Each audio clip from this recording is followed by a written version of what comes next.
প্রিয় বন্ধুরা, আজকে দেখাবো কিভাবে আপনার অ্যান্ড্রয়েড ফোনে চার্জ দিবেন। অ্যান্ড্রয়েড ফোন তথা যে কোনো বাটন ফোন থেকে শুরু করে যে কোনো প্রকারের ফোন, আপনার বিভিন্ন ট্যাব, এগুলোকে কিভাবে যত্ন করে চার্জ দিবেন, সেই চার্জের কিছু টেকনিক, কিছু টিপস আমি এখন আপনাদের সামনে তুলে ধরবো। তো টিপসগুলো হলো আপনার প্রথমত এখানে 5টি টিপস আমি তুলে ধরবো। তো প্রথম টিপসটি হলো যে আপনি কখনো আপনার এই অ্যান্ড্রয়েড ফোনটি সারা রাত ভরে চার্জ দিবেন না।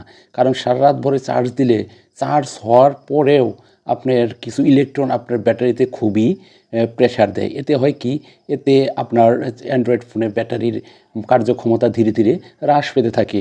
কিন্তু আপনি মনে করতেছেন যে আপনার ফোনটি যেন কেন ভালো চলতেছে না, ভালো ভালো সার্ভিস দিতেছে না, কিন্তু সে ভুলটি যে আপনারই অজান্তে হচ্ছে সে বিষয়টা কিন্তু আপনি বুঝতে পারতেছেন না। তাই আজকে যে ভিডিওটা সেটি আপনার জন্য, এবং যদি ভালো লাগে তাহলে লাইক কমেন্টস করে সাবস্ক্রাইব করে পাশে থাকবেন না। কারণ হলো বর্তমান সময়ের নির্দেশনা বিভিন্ন স্যামসাং, ভিভো, অপ্পো কোম্পানি থেকে যে কথাগুলো বলা হয় সেটা হলো যে আপনার 100% চার্জ হওয়ার পরে অবশ্যই সেটা যত তাড়াতাড়ি পারেন এটা খুলে ফেলবেন। কারণ এতে হয় কি, আপনার ব্যাটারিটাতে অতিরিক্ত রকম প্রেশার দেয়। কারণ হলো কারেন্ট বা ইলেকট্রন ঢোকার পরে প্রচুর প্রেশার থাকে। এই প্রেশারের ফলে হয় কি, আপনার ফোনের ব্যাটারিটি ধারণ ক্ষমতা বা কার্যক্ষমতা কমে যায়। এতে আপনার ফোন দীর্ঘায়িত হবে না, আপনার ব্যাকআপ ভালো পাবেন না, ফোন স্লো হয়ে যাবে, আপনার ধীরে ধীরে ধীরে আপনার চার্জিং পয়েন্ট, চার্জিং আইসি এগুলো দুর্বল হয়ে যাবে।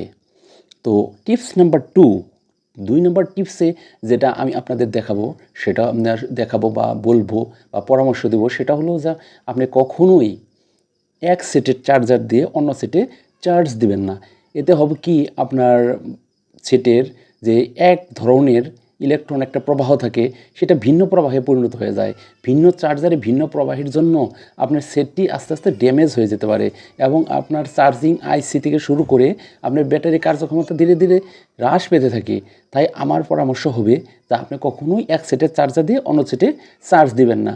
2-1বার ব্যতিক্রম হলে সেটা ভিন্ন কথা, কিন্তু আপনি সবসময় আপনি যেমন ইচ্ছা তেমন ফোনের আপনি যে একটা লাগতেছে আর দিতেছেন, এটা কিন্তু আপনার জন্য কখনোই কাম্য নয়। আপনি সেটার জন্য কখনোই ভালো বয়ে আনবেন না।